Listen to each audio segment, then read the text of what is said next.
Salut à tous, c'est Pank de la chaîne, bienvenue sur cette vidéo qui aujourd'hui va parler de tests sur le Pank et en l'occurrence rebondir sur une question qui m'a été posée il y a quelques jours par des néophytes qui était qu'est-ce que ça fait ou qu'est-ce que ça ferait potentiellement de vivre continuellement en transe?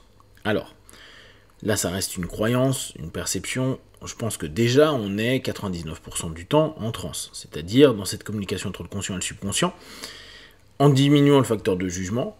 Alors, c'est pas toujours le cas, il y a des moments où on a vachement de jugement, et tant mieux, il y a des moments, on sent qu'il y a des sensations, des émotions, des souvenirs, plein de choses qui émergent, sans qu'on comprenne trop pourquoi. Donc, à mon avis, on fait que de passer notre vie à avoir une espèce de transe mère, une transe motrice au quotidien, qui est associée à notre personnalité, et l'ensemble des hétérosuggestions ou des autosuggestions qu'on se fait oriente, nous fait passer d'une transe à une autre.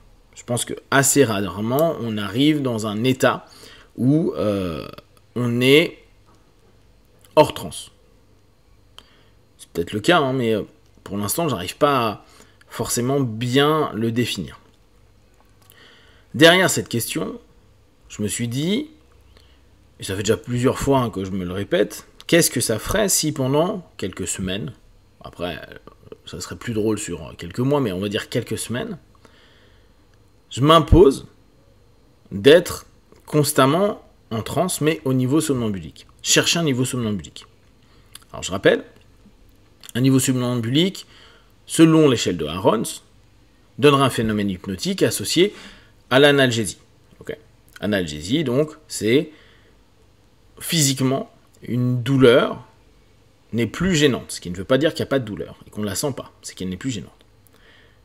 Je pourrais aller un peu plus loin, à dire qu'au niveau somnambulique, au début du somnambulique, on a aussi une distanciation et une analgésie potentielle des émotions, sensations. Ce qui ne veut pas dire qu'on ne les a pas. Ce qui veut simplement dire qu'il y a potentiellement moins d'impact, moins de douleur, moins de souffrance, ou inversement, moins de bonheur, moins d'exacerbation des choses, quand on est à un niveau somnambulique. En se posant cette question-là, on arrive automatiquement à se dire, ok, si c'est une communication entre le conscient et le subconscient en diminuant le facteur de jugement, et donc il y a une meilleure communication entre le conscient et le subconscient, qu'est-ce qui se passerait, sachant que notre quotidien nous demande d'être plus dans le conscient que dans le subconscient? Je vous rappelle, dans le subconscient, on pourrait mettre les valeurs, les croyances, les émotions, les mémoires, les patterns, les automatismes qu'on a, et puis l'économie d'énergie. Dans le conscient, c'est tout ce qui est logique, analyse.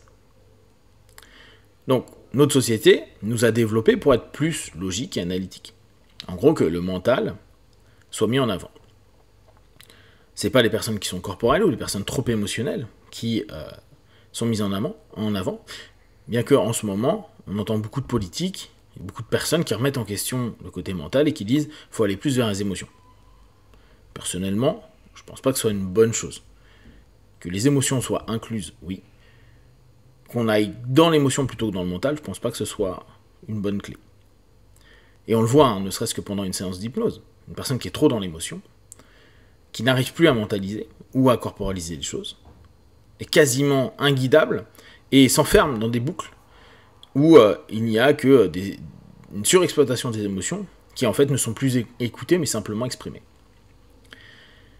Dans l'idée de tenter de passer, parce que c'est pas toujours simple, plusieurs jours, semaines au niveau somnambulique, il y a un élément à prendre en compte, c'est est-ce que on a l'aptitude et la capacité de diminuer à tel point la surexploitation qu'on a de notre mental, donc qui est souvent un monologue, on veut quelque chose et on envoie cette information, cette autosuggestion, cette idée vers le subconscient. C'est assez rare qu'on écoute notre corps. D'ailleurs, beaucoup de personnes vont dire « moi je m'écoute pas », ou pour faire des choses, il ne faut pas s'écouter.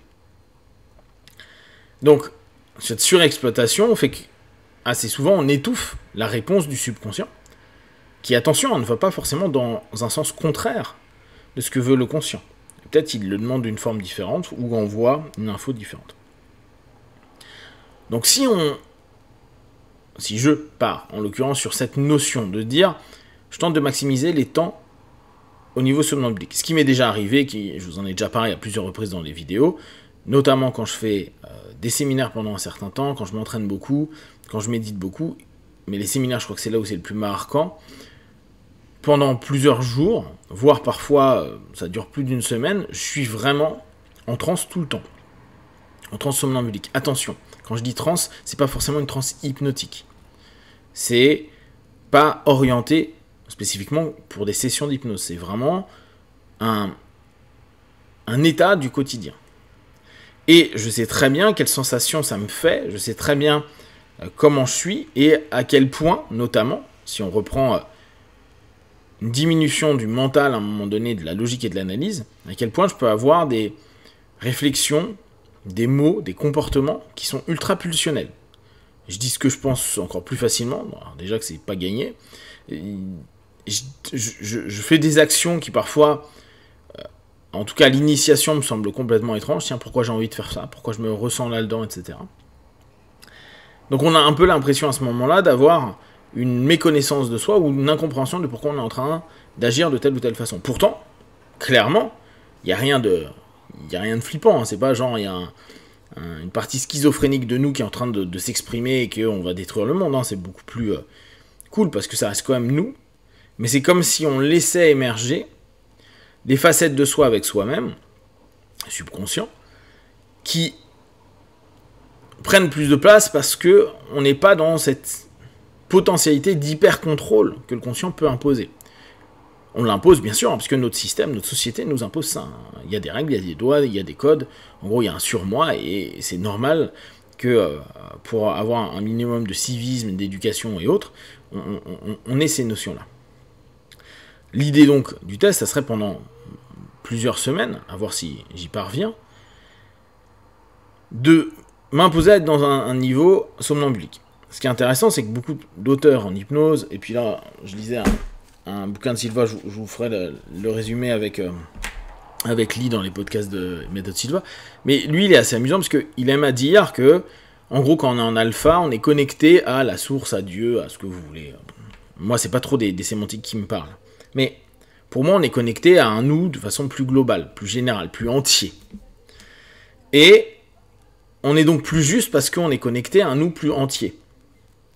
Plutôt que des parties nous. Et c'est vrai que notre société nous parcelle. On doit être une personne au boulot, une personne avec la famille, une personne avec des amis, une personne au sport, une personne quand on est en train de lire ou quand on est en train de voyager, etc., etc. Et cette notion-là nous ramène à quelque chose de plus juste de soi-même et amène à plus de bonheur, bien-être, succès, réussite, etc., etc. Selon lui, c'est parce que on est dans ces états-là que on est en écoute à la fois de notre intuition puis de notre logique. En fait, on bosse dans une recherche de complétude.